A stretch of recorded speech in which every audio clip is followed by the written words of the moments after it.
Welcome to The Explainer. We're all about taking complex source material and breaking it down into clear, engaging explainers for you. So picture this. For years, the online movement QAnon hung on every cryptic message from a figure they called Q. And then, silence. The posts just stopped. It left a huge question mark for everyone following along. What happens now? Well, that silence didn't last forever. A new voice emerged, one that claimed a direct link to the original Q, but with a twist. And that twist signaled a massive shift in the whole movement. All right, let's really get into what went down. All right, so first up, a new chapter begins. We're going to look at who exactly filled that void. The sources we're examining point to this new group called the B Team, and they didn't exactly enter quietly. And right out of the gate, their message was crystal clear. Look, they weren't just taking the reins. They were trying to change the entire game. The core message was that Q wasn't a person you follow anymore. It was an idea you embody. And that, right there, completely flips the script from passively waiting for instructions to taking action yourself. So, the big question is, how does a new, totally anonymous voice build up authority? Let's take a look at the communication style of the main poster, who went by SGB, and see how they started laying out this new philosophy. You know, their communication strategy is actually pretty fascinating when you break it down. What they do is they mix these powerful quotes from really famous people, we're talking JFK, MLK, even Steve Jobs, with their own commentary. It's a really smart play, right? It grounds their new motivational messages in something familiar and powerful. Okay, so here's a perfect example of how they do it. They'll drop a quote, like this one from JFK. It's super powerful, everyone recognizes the source, and boom, it immediately anchors their post in this high-stakes idea of revolution. And then, right after that, comes the pivot. See how they take that really loaded word revolution and immediately turn it inward? It becomes a mental battle, something that starts inside you. That's the key to their whole strategy. They borrow the weight of a famous idea and then completely redirect its energy toward their own message of self-reliance and changing your mindset first. So what's the big picture here? Why go through all this trouble to turn Q into an idea? Well, according to the sources, this was all about a deliberate transformation. It's the first major plank in their platform, to evolve the movement from just passively following along to actively participating. And this comparison chart, wow, it just lays out the difference so clearly. You can see the shift right here. You go from the original Q, which was all about one central authority and followers trying to decode these secret messages, these drops, and you move to the B Team's vision, which is all about decentralized leadership, giving people motivational tools, actual playbooks.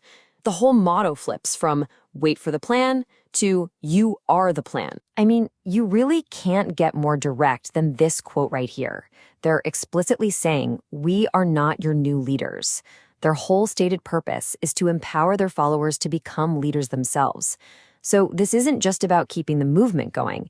It's about fundamentally rewiring how the whole thing operates. Okay, but how do you actually convince people you're legit?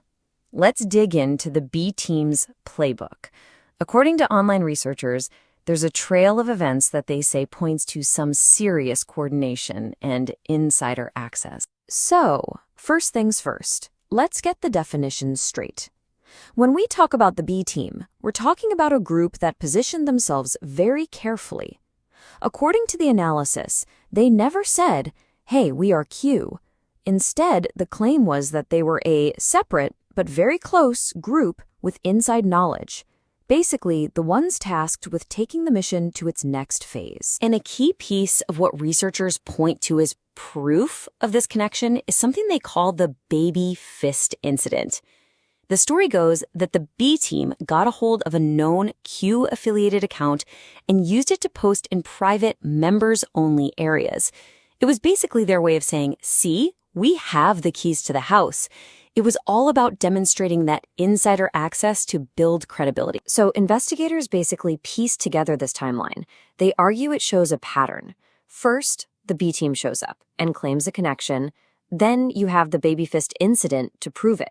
After that, researchers noted that posts from the B team, from Q, and from figures like Dan Scavino were all happening in very close proximity to each other.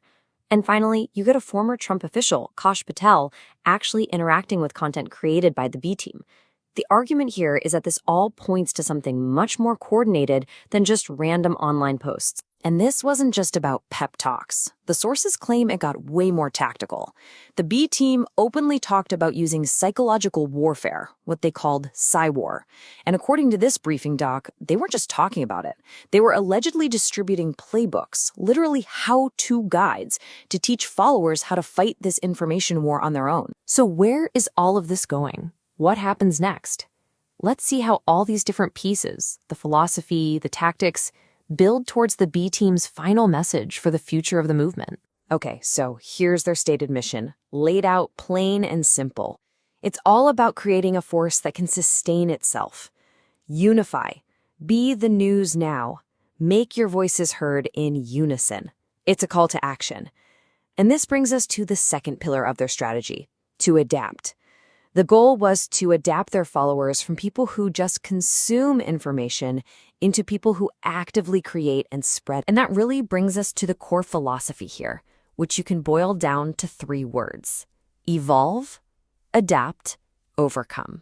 First, you evolve from being a follower into a leader.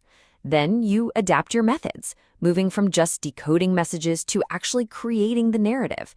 And finally, the goal is to overcome any obstacle through that new unity and action. This wasn't just some catchy slogan for them. As we've walked through, this was their entire playbook. And all of it all leads to this: 4 simple words that completely flip the entire narrative on its head. It takes all the responsibility, all the power, and the entire future of the movement and places it squarely on the shoulders of every single follower. And that leaves us with a really provocative question, doesn't it? What happens when the people who were once the audience are told that they are now the main characters?